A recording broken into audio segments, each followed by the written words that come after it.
Bom, a Maria Caltabiano já nos contou que hoje ouviremos o médico virologista Paulo Zanotto para falar muito sobre o vírus, é óbvio, a especialidade dele é essa, ele estuda extraordinariamente tudo que está relacionado a diversos vírus, inclusive o coronavírus, mas há o debate político a respeito da pandemia. E é claro, toda a comissão parlamentar de inquérito, ela tem essencialmente o elemento político. Mais cedo, na abertura da CPI, na abertura dos trabalhos, né? Então aconteceu o que se esperava, o Omar Aziz foi eleito presidente, e inclusive com o voto do Ciro Nogueira. E aqui vale notar o seguinte: muita gente diz, poxa, olha, o Ciro Nogueira traiu o governo, se afastou do governo. Não, não é assim que essas coisas funcionam. Primeiro, o Ciro Nogueira é um dos expoentes desta abstração jurídica, mas de uma realidade em votos inequívoca, que é o Centrão. Ele é um dos expoentes do Centrão. Inclusive com muita influência em diversos governos. Teve muita influência no governo Dilma, tem muita influência no governo Bolsonaro. Foi importante até para a indicação do Cássio Nunes Marques, indicação aceita, como sabemos, pelo Bolsonaro, depois aprovado no Senado, para substituir o Celso de Mello no Supremo. Ciro Nogueira é um sujeito que é recebido, sempre que deseja, é recebido no Palácio do Planalto. Ah, então ele rompeu com o governo que ele votou no Omar Aziz. Nada disso. O que acontece é que, primeiro, apoio do Centrão, e isso obviamente fica personalizado em figuras como Ciro Nogueira, e mesmo com o Lira, presidente da Câmara, é um apoio circunstancial, ocasional e depende de uma série de fatores. Tanto que o governo, mesmo depois que houve essa aproximação com o Centrão, perdeu diversas votações no Congresso, inclusive derrubada de veto. E derrubada de veto exige muito voto. É como o PEC. Você não aprova com a maioria simples. É muito voto. Então, o Ciro Nogueira, assim como o Lira, eles apoiam o governo ocasionalmente, deixam de apoiar ocasionalmente, e podem virar situação desde que um rol de exigências que eles apresentam sejam atendidas, essas exigências, e desde que haja acenos concretos do governo na forma de cargos, seja no ministério, seja em estatal. E não é só cargo para parlamentar, não, que muitas vezes eles nem querem. É cargo para correligionários, para amigos, né? Gente que é indicada por esse pessoal. Então não é um apoio ideológico, não é um apoio programático, não é um apoio incondicional, longe disso. Longe disso. Pelo contrário, ele é sempre condicionado a vários fatores. E às vezes sem que o apoio do bloco de partidos que formam o Centrão, mesmo muitas vezes com o apoio sendo mantido, você tem decisões dos seus expoentes que não são favoráveis ao governo.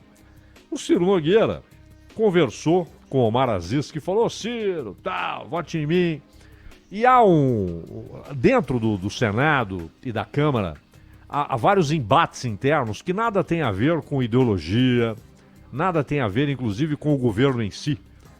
São movimentos lá dentro e, às vezes, algumas forças que se articulam. E o Ciro Nogueira, ele tem defendido que haja um fortalecimento ali dos mais veteranos, dos mais experientes. E fechou com o Omar Aziz. Vou te apoiar, vou votar em você. E votou. Inclusive ele disse isso. Ele disse que votou. Então não é dissidência, não é rompimento e tal. Ele votou no Omar Aziz. E o Omar Aziz escolheu o Renan Calheiros. Ontem nós tivemos uma bizarrice, né, Ronald? Que foi aquela decisão de um juiz de primeira instância atendendo lá uma ação movida pela Carla Zambelli, deputada. E as regras desse pedido, Zaidan? As regras que eles colocaram como itens que não poderiam ser descumpridos. Como, por exemplo, Exato. ele não poderia ser eleito. Deixou bem claro, em letras garrafais, que ele não poderia ser eleito, sendo que o relator não é eleito. Não é eleito por Exato. ninguém. Bizarro, né? Não é? Bizarro. Primeiro, não é assunto de primeira instância. Segundo, não é assunto do judiciário. Não é verdade? Não é assunto do judiciário. É um assunto do Senado. Do Senado. É interno. Não tem nada a ver com o judiciário. Se houvesse ali, em alguma decisão do Senado, um desrespeito à lei, um desrespeito a uma norma constitucional, opa, aí sim. Só que, no caso, teriam de bater na porta do Supremo e não de um juiz de primeira instância. Então não tem nada a ver com o juiz de primeira instância, nem tem nada a ver com o judiciário. Nem mesmo o Supremo poderia se meter nessa escolha. O Ronald acabou de dizer, o relator é escolhido pelo presidente. Não há votação. E aí eles escrevem lá que ele não pode ser eleito para ser o relator desta CPI. Já dissemos aqui que há uma incongruência. E o Renan, sabendo disso, esperto, veterano, com milhares e milhares de quilômetros nessa estrada, ele se antecipou. E, inclusive, usou até rede social para se comprometer a não ser relator caso haja qualquer investigação referente a Alagoas. Nesse caso, haverá uma espécie de subrelatoria e ele não vai participar das investigações, participar dos questionamentos, não apresentará requerimento, não ouvirá ninguém, não participará caso haja uma convocação de alguém de Alagoas para depor, ele não participará da sessão desse depoimento. Ele está fora. Porque, como dissemos aqui, sempre lembramos, pelo menos o primeiro que eu ouvi levantar essa lebre foi o Cláudio Humberto, o filho de Renan Calheiros governa Alagoas. E como esta CPI poderá investigar o que estados e municípios fizeram com dinheiro federal, Alagoas é potencialmente, não significa que será, não há nada a priori aí apontando para uma investigação em Alagoas, mas é um estado que usou recurso federal. Então pode entrar no alvo das investigações. Então, esse alerta que o Cláudio Humberto fez e que se espalhou depois como uma grande incongruência, seria fundamental que o próprio Renan se dissesse suspeito. E aí o que ele fez? Veterano, estradeiro, falou, opa, já antecipo minha suspeição para qualquer caso relacionado a Alagoas. Não participo, não é? Então ele contornou o problema. Surgindo Alagoas, ele está fora. Mas a decisão desse juiz de primeira instância foi uma bizarrice. E mais, houve um erro político da deputada Carla Zambelli, porque era obviamente uma causa fracassada. Precocemente fracassada, a priori fracassada. Não havia como. Não havia como. Ela tem lá seus assessores, inclusive jurídicos. Talvez alguém tenha dito, deputada, isso aí não vira. Né? Se foi para provocar barulho e incômodo, provocou, na verdade, um acirramento da relação do Renan com a bancada que apoia incondicionalmente Bolsonaro, e a Carla Zambelli faz parte dessa bancada, que não significa o partido A ou B. Aliás, o PSL não descarta, alguns parlamentares do PSL já disseram que não descartam apoiar Lula o ano que vem. Então não é uma bancada de um partido, mas são parlamentares de alguns partidos e que são apoiadores incondicionais do Bolsonaro. Carla Zambelli está entre eles. Então, isso provocou um acirramento do Renan em relação a Zambelli e em relação ao próprio Bolsonaro. Tanto que hoje ele fez questão de falar isso, né?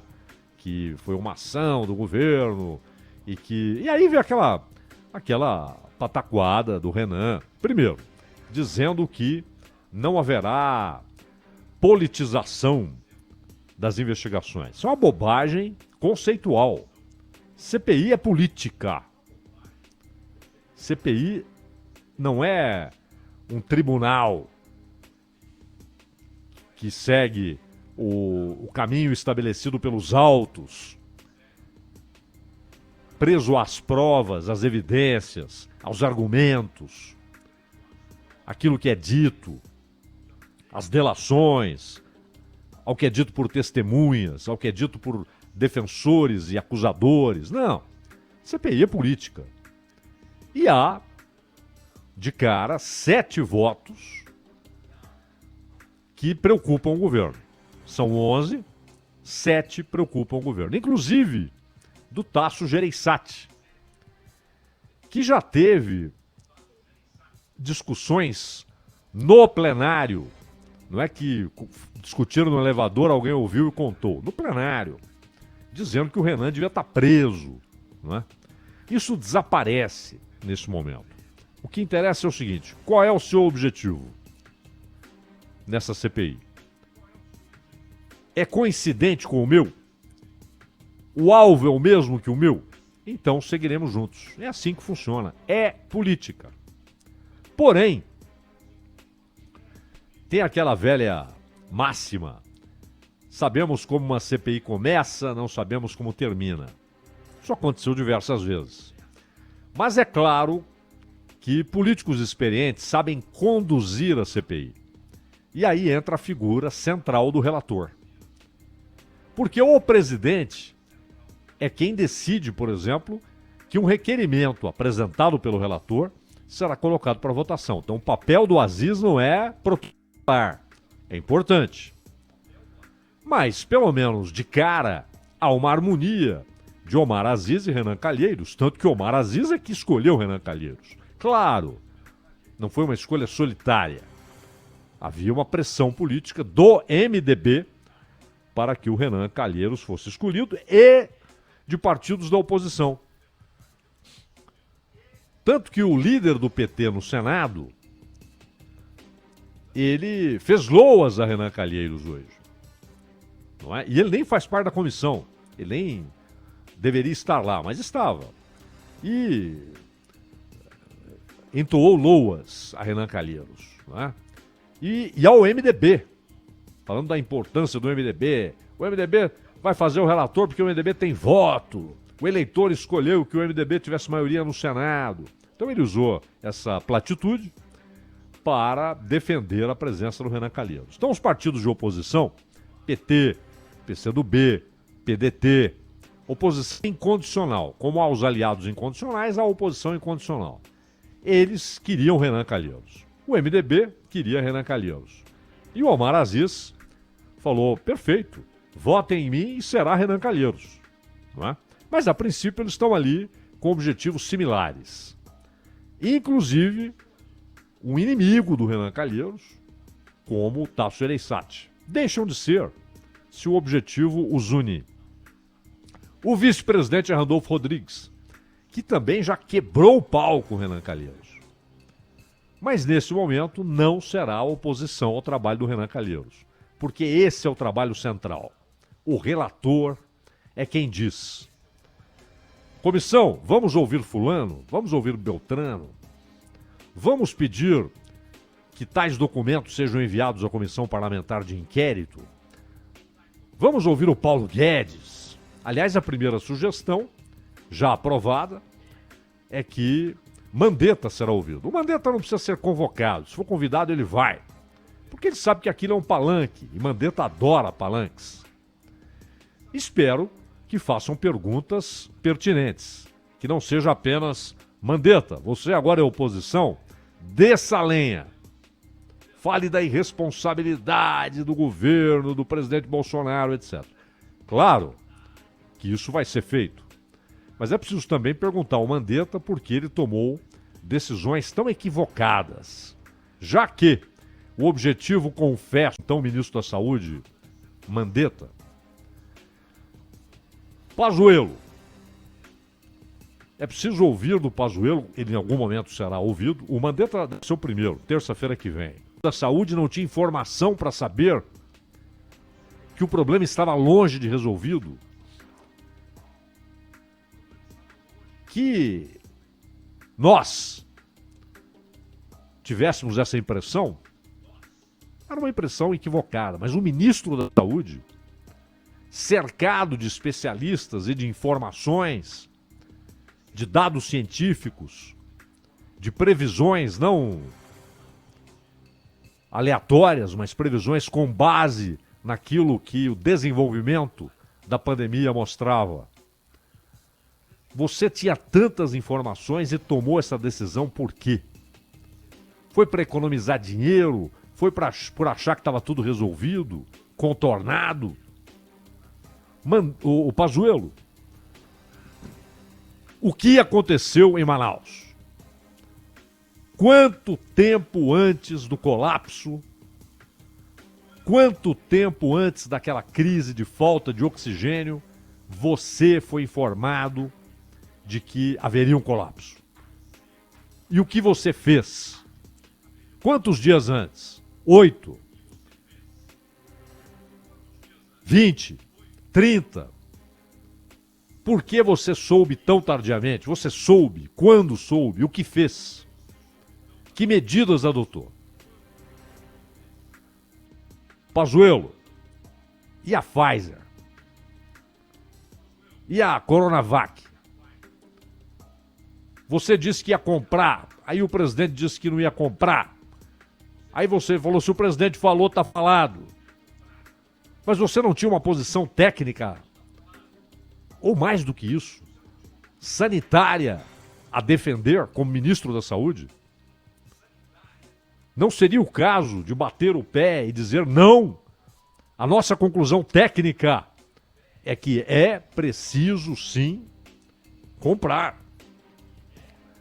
E se a sua posição fosse ignorada, por que não pegou o boné? E a posição não só foi ignorada, como foi negada, rechaçada, e você aceitou. E como teria sido, de fato, o que pesou na ausência de respostas à Pfizer, de fato, o que pesou no seu recuo em relação à Coronavac? O que aconteceu? É isso que tem de ser esclarecido. Haverá palanque político? Haverá. Mas essas coisas devem ser esclarecidas. E mais. É preciso saber o que foi decidido no Ministério da Saúde, por Mandetta, por Tais, por Pazuello e agora por Queiroga, e o que foi decidido pelo presidente da República e seu círculo mais íntimo e imposto ao Ministério da Saúde. O que é responsabilidade de cada um desses ex-ministros e do atual, Queiroga? Imagino, não vejo nada até agora para se cobrar do Queiroga, né? Ele parece estar fazendo o que tem de ser feito. Mas pode relatar o que encontrou, que problemas encontrou, que carências encontrou, que qualidade técnica encontrou no Ministério. É importante ouvir o Queiroga sobre o que ele achou, o que ele encontrou.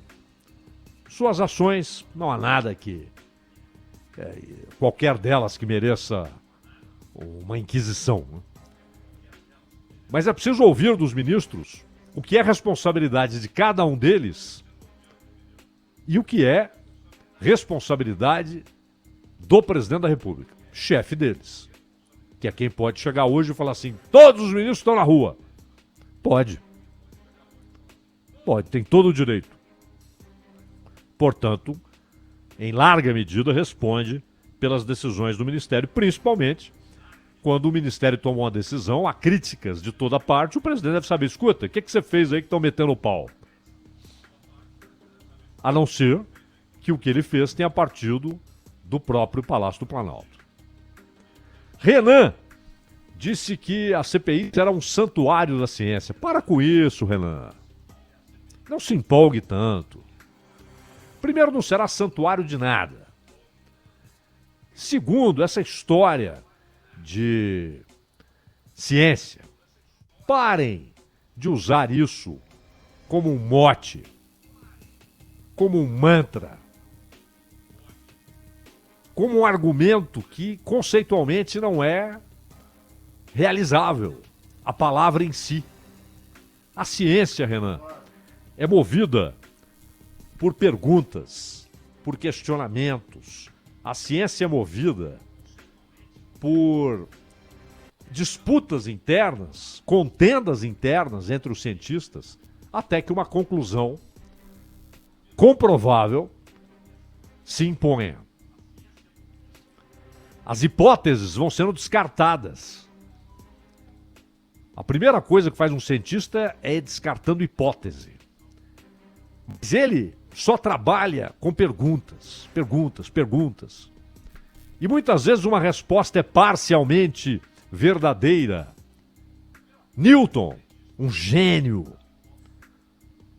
acertou extraordinariamente nos seus conceitos primordiais. Mas errou, porque seria inevitável errar naquele tempo com o conhecimento disponível. Einstein fez revisão de conceitos que ele julgava intocáveis. E depois percebeu que não eram. Estamos falando de gênios. Primeiro que, quando se fala em ciência, você tem de ouvir tudo então que a ciência está dizendo. E a ciência está dividida em relação a vários aspectos relacionados com a pandemia. Há posições distintas dentro da ciência. Então, ouvir a ciência não é ouvir só aqueles que falam o que você quer ouvir, Renan. E pare com essa balela de que a CPI será um santuário da ciência. Não vai ser santuário de nada. Não há santuário em CPI. Há política. E nem o ambiente em que se desenvolverá a CPI é um ambiente científico, de ciência. Ou, pelo menos, de busca imparcial por verdades científicas. É política. Mas não use a ciência como um mantra para dizer que você não está lá para fazer política, como você disse hoje, está lá para preservar o santuário da ciência. Para com isso, Renan. Isso é balela. Você está lá para fazer política e é normal. Você é político e faz política. E CPI é política, é normal. Sabemos disso e sabemos que será um palanque para você, para o Omar Aziz, para o Jorginho, que defende o Bolsonaro, para muitos que vão lá depor, começando com o Mandetta. Todo mundo sabe que será um palanque. E isso é aceitável, não há problema nisso. Funciona assim. O que não pode é dizer que será, como você disse hoje, que será um trabalho despolitizado. Não será, Renan. Não é, nunca é.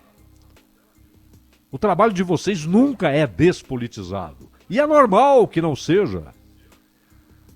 Mas o importante é que não seja mentiroso, que não seja apenas um trabalho para confirmar o que vocês já têm como resposta. Vocês não podem chegar a uma CPI com a resposta e fazerem a CPI caminhar em direção a essa resposta previamente estabelecida por vocês. Isso não pode. Isso é desonesto. Então que não haja desonestidade nos trabalhos e mentira. Política haverá o tempo todo, e é normal.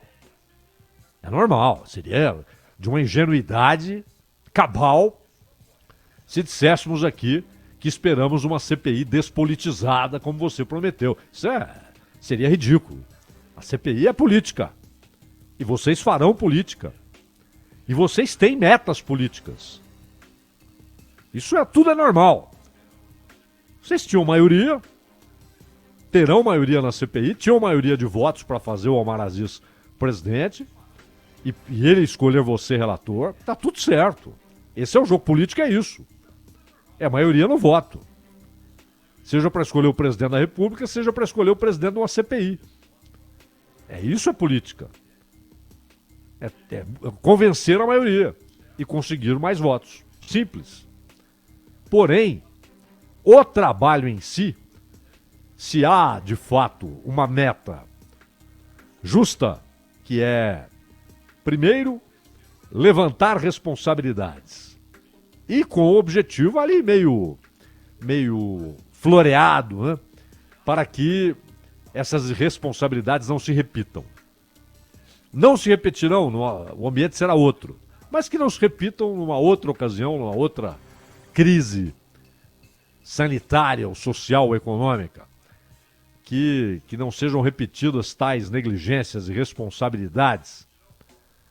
Agora, que é lógico que será politizado, né? Já sabemos disso. E é normal que seja, mas que seja um trabalho honesto. Isso é obrigação. E que não haja um festival de mentiras. Né? Mas não venha com esse papo de santuário de ciência. Ouça cientistas, como defendeu Randolfo Rodrigues. Quero ouvir cientistas. Claro, ótimo. Mas é preciso ouvir diversas correntes científicas, representantes de diversas correntes científicas. Isolamento é uma coisa, lockdown é outra, não confundam. Lockdown, essa cientista aqui defende lockdown. Por quê? Esse cientista aqui não defende, é contra, cientificamente, não é uma posição política. Por quê?